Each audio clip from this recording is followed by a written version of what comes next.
Welcome back. I'm Daniel Woolfolk. The United Arab Emirates intercepted a ballistic missile that was headed to an oil base in Abu Dhabi.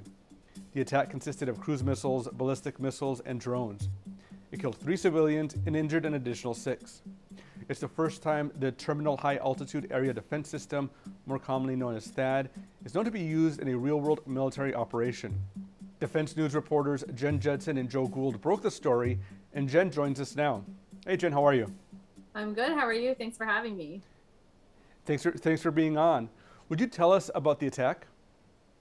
So on Monday, January 17th, we had sources reporting a duck and cover alert at Al Dhafra Air Base in the United Arab Emirates, and that a terminal high altitude area defense system that was owned and operated by the UAE had intercepted a medium range ballistic missile that was possibly aimed at an oil facility that came under attack by Houthi militants.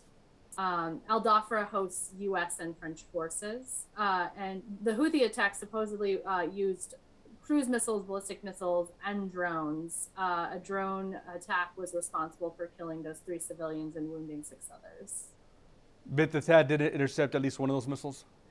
Yes, the THAAD intercepted a medium-range ballistic missile. I'm also hearing reports subsequently that the THAAD may have intercepted possibly 2 more ballistic missiles as well.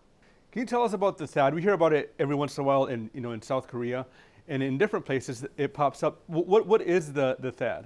So the THAAD system, it was designed to counter short, medium, and long-range ballistic missiles, and was designed and initially developed in the 1990s.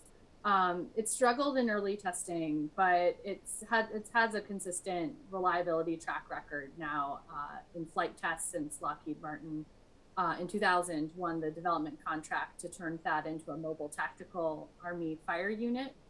And so by 2019, the Missile Defense Agency demonstrated the capability for the THAAD system to remotely fire an interceptor, following 16 consecutive successful intercept tests. So it's growing in capability.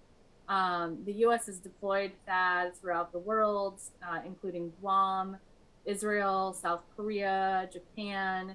And in 2017, Saudi Arabia agreed to buy THAAD in a deal that was thought to be worth up to $15 billion. The UAE was the first foreign customer for that system and trained its first units in 2015 and 2016.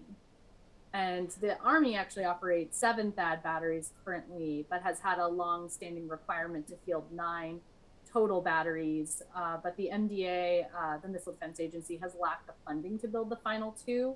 But in recent budget, the U.S. lawmakers have added funding to build an 8th THAAD battery. And this is the first known time it's been used in combat? Yes. Otherwise, all of the successful intercepts that we hear of were done in demonstrations and tests and evaluation. Yeah, this is a little bit different. And can you tell us about the conflict itself, why the Houthi rebels attacked the United Arab Emirates?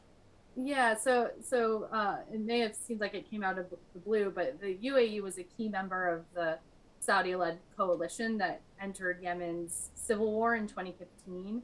After the Houthis had overrun Yemen's capital the previous year and ousted the country's president from power. So the UAE has largely withdrawn forces from the conflict, but has remained heavily involved in the war and supports local militias on the ground in Yemen. The Houthis have used drones and missiles to attack Saudi Arabia and oil targets in the Persian Gulf over the course of Yemen's war, which is now in its 8th year. So Monday's attack was the UAE's first acknowledgement of being hit by the Houthis. And so that's pretty interesting. And several civilians have died in Saudi Arabia from cross-border Houthi attacks as well. And this week, Abu Dhabi asked the U.S. For help bolstering its defenses against missiles and drones and halting weapons from being transported to the Houthis. So that's sort of their response to what's been going on. They've been asking the U.S. for some help. And Jen, has the United Arab Emirates specified exactly what kind of equipment it wants from the United States yet? Well, it has asked for additional support when it comes to defenses against missiles and drones. All right, well, Jen, thank you so much. It's always a pleasure to have you on the show. Thank you for having me.